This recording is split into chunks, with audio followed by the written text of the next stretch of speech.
राजगुरुनगरमध्ये अल्पवयीन मुलांमध्ये भांडणं झाली आणि या भांडणाचा थरार सध्या खरं तर राजगुरू शहरामध्ये पाहायला मिळतो आणि याच्यामध्ये एका जो 10वीचा विद्यार्थी आहे त्याचा मृत्यू झाल्याची घटना घडलेली आहे.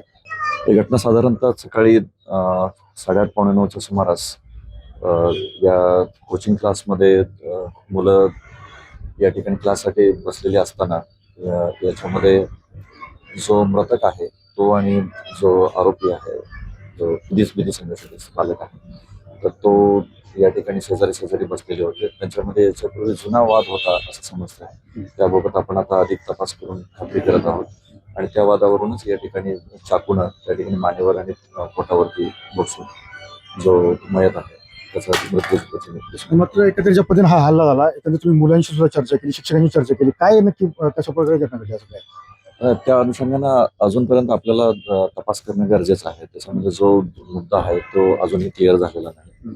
त्या मुद्द्याच्या अनुषंगानं अधिक तपास करणं आवश्यक आहे. राजगुरू शहरामध्ये 2-3 शाळा आहे, मात्र शाळा सुटल्यानंतर अशाच प्रकारची गर्दी त्या ठिकाणी पाहायला मिळते. अनेक वेळा अशा घटना घडल्यात. पोलीस काय करते?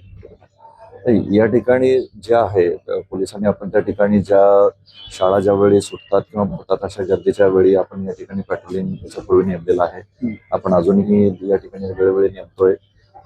शाळेच्या ठिकाणी आपण असे कुठे प्रकार होऊ नयेत किंवा असं काही प्रकार याच्यापूर्वी पण जे निदर्शनास आलेले आहेत त्यावेळी आपण पोलिसांनी कारवाई त्यामध्ये केलेली आहे.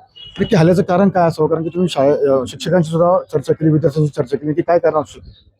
शिक्षकांना किंवा विद्यार्थ्यांना अजूनपर्यंत या कारणाबद्दल अधिक स्पष्टता नाहीये. त्यांना फक्त केवळ आता ही घटना घडलेली आहे त्या घटनेबद्दलच ते सांगतायत. त्या संदर्भात आपण अधिक तपास करणं गरजेचं आहे. नक्की ज्या पद्धतीने पाहिलं की खरं तर जी घटना घडली ती अतिशय भयानक घटना म्हणावी लागेल, कारण की 10वीच्या विद्यार्थ्याचा हत्या केल्याची घटना घडलेली आहे. मात्र पोलिसांचा तपास या ठिकाणी सुरू असून नक्की याचं कारण काय आहे याचा शोध सध्या खेड पोलीस घेताना आपल्याला पाहायला मिळतोय.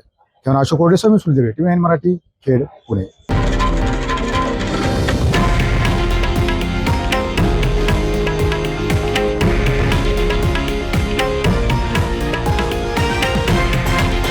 हे आहे देशातील नंबर 1 न्यूज नेटवर्क आणि आपण पाहत आहात TV9 मराठी, एकमेव.